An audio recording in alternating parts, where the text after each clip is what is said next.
The legal fight over newly approved congressional maps in Texas is on. A three-judge panel at federal court in El Paso set a hearing for a preliminary injunction to begin October 1st after the NAACP and other groups filed suit claiming the new maps violate Section 2 of the Voting Rights Act and prevent blacks and Hispanics from receiving fair representation. The newly signed congressional maps by Governor Abbott are creating a lot of uncertainty among Democrats about next year's midterm elections.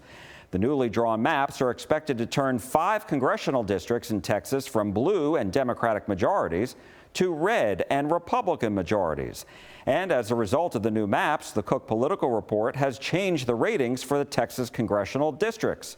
The 9th congressional district in the Houston area moves from solid D to solid R. The 28th congressional district in South Texas flips from lean D to toss-up, in part because of longtime Democratic Congressman Henry Cuellar's popularity and voting record. The 32nd congressional district in North Texas moves from solid D to solid R. Another South Texas seat, the 34th congressional district, goes from toss-up to lean R. And the 35th congressional district in the Austin area moves from solid D to likely R. In North Texas, 3 Democrats hold congressional seats. However, under the new maps, there will likely only be 2 Democrats. So Congresswoman Jasmine Crockett, Congresswoman Julie Johnson, and Congressman Mark Veasey have to figure out which districts they will run in. Crockett, now in the 30th district, may continue to run in this seat, but she also told us earlier this month she is considering running in the 33rd district, which is now represented by Mark Veasey. This district is currently in both Tarrant and Dallas counties, but under the new map, it is only in Dallas County. Congresswoman Johnson has said she will either run in the 33rd district, but won't primary Congressman Veasey, or she'll run in the 24th congressional district, which is in Tarrant and Dallas counties, against Republican Beth Van Dyne. We asked Veasey about this last week. What I've been urging everyone to do is let's wait to see exactly what happens with this court action. I think that there are some serious violations that occurred in the district that I represent currently, which is 33, one of the districts down in Houston, 2 of the districts down in the Harris County area. I think there have been some very serious violations in the drawing of those districts, and I think that you could see a redraw before the primary starts.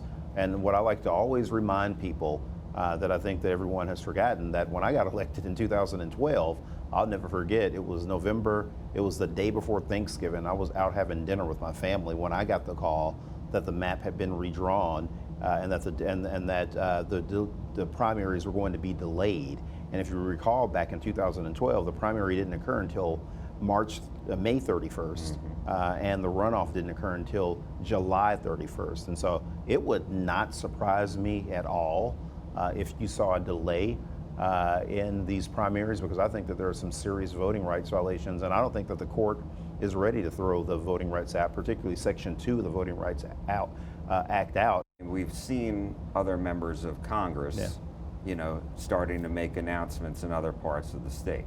Yeah.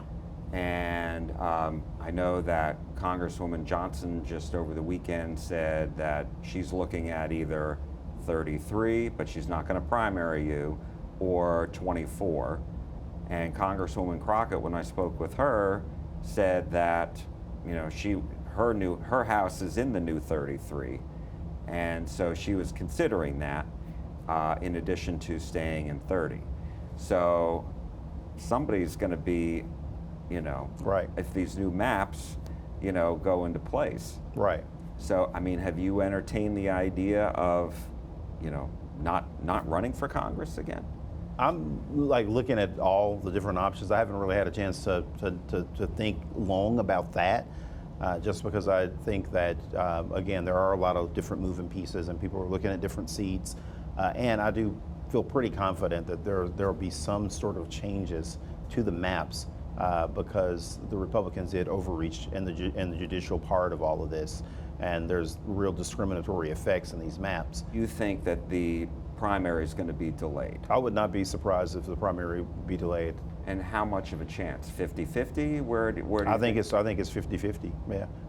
As a matter of fact, I think the way that the Republicans drew these maps, I think that they purposely drew them in order to have certain sections particularly Section 2 of the Voting Rights Act. I think they specifically drew these maps wanting to challenge Section 2 in the Supreme Court. I don't think that Republicans drew these maps thinking that they would not be challenged. I think they wanted them to be challenged, and I think that someone like, Greg Abbott or Ken Paxton, who have not really been pro-civil rights Republicans at all, I think that they want to put that feather in their hat to say that they were the ones that went to the Supreme Court and they got Section 2 watered down even more or completely abolished.